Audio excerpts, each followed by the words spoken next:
Half shirt میں نماز پڑھنا کیسا ہے؟ محمد ساجد صاحب انڈیا سے پوچھتے ہیں ہاف شرٹ میں نماز پڑھنا کیسا ہے؟ ایک عالم سے سنا ہے کہ اس میں نماز پڑھنا ٹھیک نہیں ہے، جبکہ میرے ایک دوست نے کہا ہے کہ جب احرام پہن کر نماز پڑھ لیتے ہیں جو کندھے تک ہوتی ہے تو ہاف شرٹ میں نماز پڑھنے میں کیا حرج ہے؟ اس کے بارے میں تفصیل سے بتا دیں بھائی محمد ساجد۔ مسئلہ یہ ہے کہ حدیث میں رسول اللہ صلی اللہ علیہ وسلم نے کپڑے کو موڑنے سے، صدل سے منع کیا ہے، یعنی آستینیں موڑنے سے۔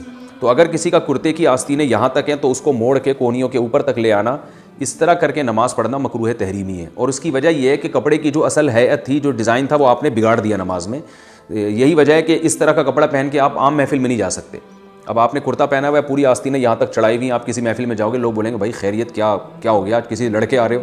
تو جس لباس میں آپ عام پبلک کے سامنے نہیں جا سکتے، اسی لباس میں اللہ کے سامنے بھی نہیں کھڑا ہونا چاہیے۔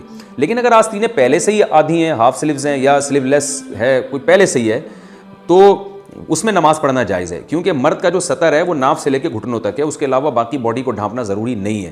تو اگر کسی نے ٹی شرٹ پہنی ہوئی ہے یا شرٹ ایسی پہنی ہوئی ہے جس کی آستینیں آدھی ہیں، تو وہ اس میں نماز ہو جائے گی، کیونکہ کپڑے کو فولڈ کرنا، اتنا کونیوں سے اوپر تک لے جا کے موڑ دینا، وہ تو غلط ہے۔ لیکن پہلے سے ہی، یعنی وہ اس لیے غلط ہے کہ وہ اس میں آدمی عجیب سا لگتا ہے، لیکن اگر پہلے سے ہی آستینیں آدھی ہوں یا آدھی سے کم ہوں تو وہ عجیب سا نہیں لگتا، وہ تو ایک فیشن کا حصہ ہے، یعنی لباس کا حصہ ہے۔